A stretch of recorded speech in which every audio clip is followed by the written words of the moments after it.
Assalamualaikum warahmatullahi wabarakatuh. Perkenalkan, nama saya Elizabeth Dini Kristia Putri Kuswandi dengan NIM 131240001. Di sini saya akan menjelaskan tentang 5 asas yang berlaku dalam hukum acara pidana. Yang pertama adalah asas praduga tak bersalah. Asas ini menekankan bahwa seseorang dianggap wajib tidak bersalah sampai adanya putusan pengadilan yang bersifat hukum tetap.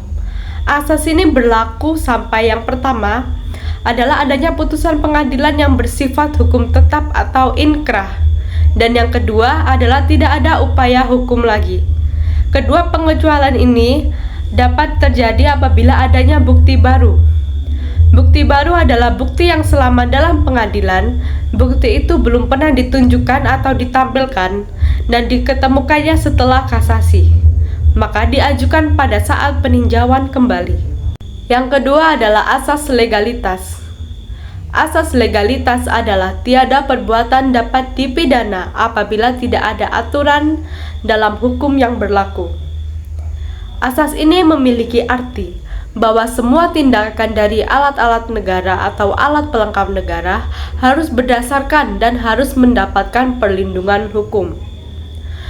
Dalam kasus nyata, asas ini dapat diberi contoh seperti tidak ada alasan bagi penuntut umum untuk menuntut apabila yang dituntutnya tidak terdapat bukti-bukti nyata atau bukti-bukti jelas.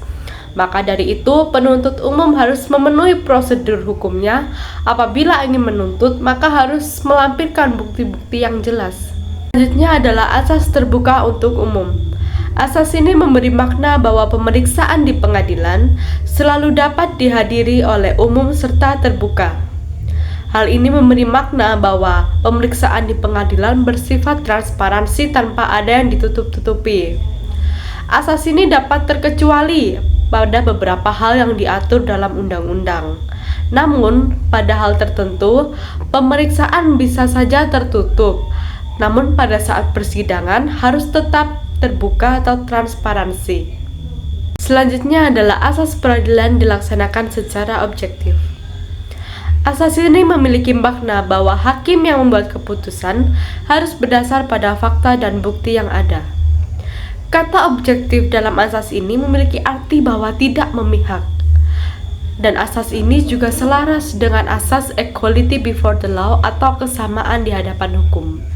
Dapat kita tarik kesimpulan bahwa asas ini mengandung makna bahwa hakim yang membuat keputusan harus menekankan sifat keadilan, di mana tidak memihak salah satu pihak dan memberi kesamaan hukum agar mendapat konsekuensi yang sepadan dengan apa yang dia lakukan. Hal ini juga ditekankan dalam KUHP yang menjamin keobjektifannya asas ini, yaitu dengan menetapkan bahwa peradilan tidak memihak satu sama lain dan tidak pandang bulu. Terakhir adalah asas perlindungan hak asasi manusia.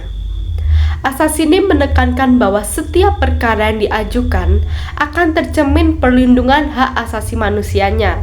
Jadi, hakim, jaksa, atau siapa saja wajib menganggap dia tidak bersalah sebelum adanya putusan pidana yang bersifat hukum tetap atau inkrah dan setelah tidak ada upaya hukum lainnya.